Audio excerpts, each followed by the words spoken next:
Assalamualaikum warahmatullahi wabarakatuh. Apa kabar semuanya? Semoga dalam keadaan yang baik dan sehat. Di video kali ini kita akan belajar tentang ekosistem. Nah, tahukah kalian bahwa tanaman melepaskan oksigen ketika berfotosintesis? Dan tahukah kalian bahwa karbon dioksida yang dilepaskan oleh manusia dalam bernafas sangat diperlukan oleh tumbuhan dalam proses fotosintesis? Nah, manusia menghirup oksigen lalu mengeluarkan karbon dioksida, yang kemudian karbon dioksida itu digunakan oleh tumbuhan untuk proses fotosintesis sehingga menghasilkan oksigen yang kemudian dilepaskan dan dihirup kembali oleh manusia. Nah, antara manusia dengan tumbuhan tersebut terjadi hubungan timbal balik, interaksi atau hubungan antara makhluk hidup dengan lingkungannya yang membentuk suatu sistem ekologi. Inilah yang disebut dengan ekosistem. Untuk lebih jelasnya lagi, mari kita simak video ini selengkapnya.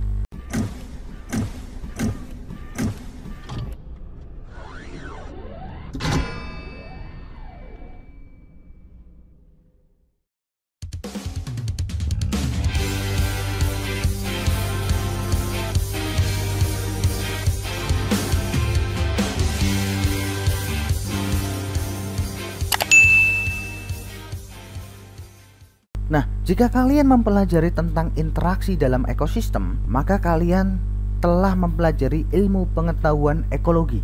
Ekologi adalah ilmu yang mempelajari tentang interaksi yang terjadi antara organisme dan lingkungan dalam ekosistem. Nah, ekosistem sendiri terdiri dari komponen makhluk hidup dan komponen makhluk tak hidup, atau yang sering kita sebut dengan komponen biotik dan komponen abiotik. Nah, kemudian dalam ekosistem terdapat satuan-satuan makhluk hidup seperti individu, populasi, dan komunitas. Individu adalah satuan makhluk hidup tunggal. Misalkan seekor domba atau seekor ayam bisa dinamakan sebagai individu. Kemudian yang kedua adalah populasi. Populasi adalah sekumpulan individu sejenis yang hidup dalam suatu habitat tertentu. Contohnya, sekumpulan domba di padang rumput disebut dengan populasi domba. Sekumpulan ikan nila di dalam kolam disebut dengan populasi ikan nila. Jika di dalam kolam tersebut juga ditumbuhi sekumpulan tumbuhan teratai, berarti dalam kolam tersebut juga terdapat populasi tumbuhan teratai. Kemudian yang ketiga adalah komunitas. Komunitas adalah sekumpulan berbagai macam populasi makhluk hidup yang hidup dalam suatu wilayah tertentu. Suatu komunitas tersusun dari semua populasi yang hidup dan saling berinteraksi antara satu dengan yang lainnya dalam suatu wilayah dan waktu tertentu. Contohnya, di dalam kolam ikan air tawar tadi terdapat sekumpulan ikan nila, sekumpulan tumbuhan teratai, sekumpulan ganggang hijau, dan sekumpulan katak. Nah, sekumpulan populasi yang hidup dalam air tawar inilah yang disebut dengan komunitas kolam air tawar. Yang keempat adalah ekosistem. Ekosistem adalah kesatuan komunitas dan lingkungan hidupnya yang saling berinteraksi dan membentuk hubungan yang timbal balik. Oleh karena itu, ekosistem disebut juga sistem lingkungan. Contohnya adalah komunitas ikan air tawar selalu berhubungan dengan kolam ikan, air, udara, tanah, dan sinar matahari. Komunitas tidak dapat terlepas dari pengaruh lingkungan yang tidak hidup di sekitarnya. Antara komunitas dan lingkungan tidak hidup terbentuk suatu interaksi atau hubungan yang saling mempengaruhi satu sama lain dalam membentuk suatu sistem ekologi yang disebut ekosistem.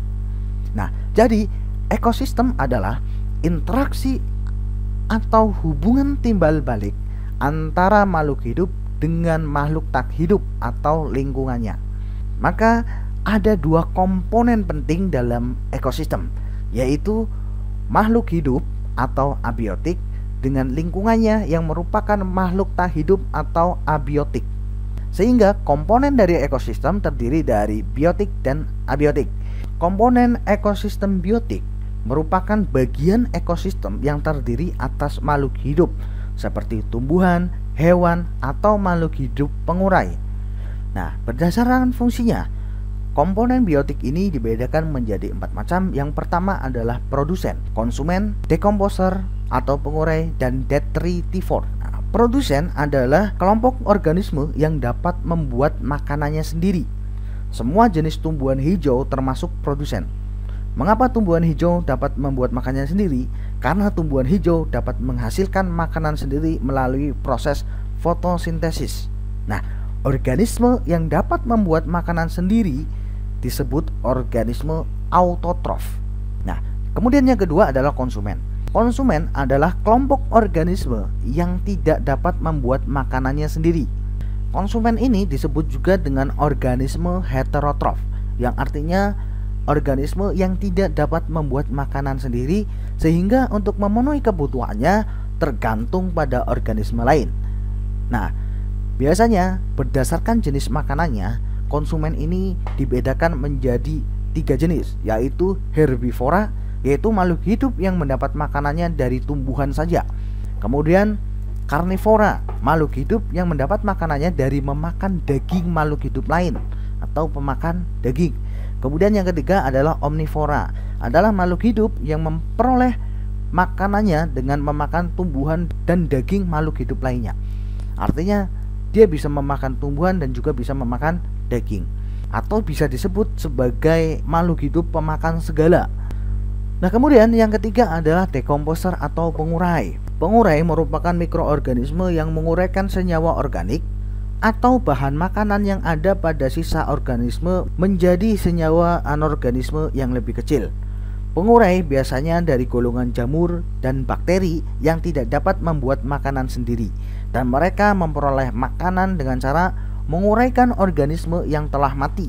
Hasil penguraian ini berupa zat mineral yang akan meresap ke dalam tanah. Zat mineral tersebutlah yang akan diambil oleh tumbuhan. Kemudian yang keempat ada detritivore. Sisa-sisa organisme maupun bangkai organisme yang telah hancur atau lapuk dinamakan detritus. Detritus merupakan sumber energi bagi detritivore. Jadi detritivore merupakan organisme pemakan detritus. Luwing, cacing tanah, rayap, dan teripang merupakan detritivore. Organisme ini sangat membantu dalam menghancurkan secara mekanik sampah organik sebelum mengalami proses penguraian secara kimia. Nah, dengan demikian detritivore juga memiliki peranan yang tidak kalah penting dalam proses daur ulang sampah organik, di samping organisme pengurai lainnya. Nah, kemudian dari komponen abiotik. Komponen yang tidak hidup disebut dengan komponen abiotik. Antara lain ada cahaya matahari yang merupakan sumber energi terbesar di bumi.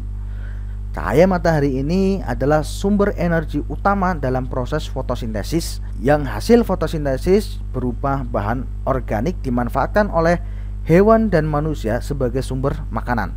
Sehingga secara tidak langsung cahaya matahari merupakan sumber energi utama dalam sebuah ekosistem. Kemudian ada udara yang berupa oksigen dan karbon dioksida. Oksigen diperlukan oleh hewan, tumbuhan, dan manusia untuk bernapas atau respirasi.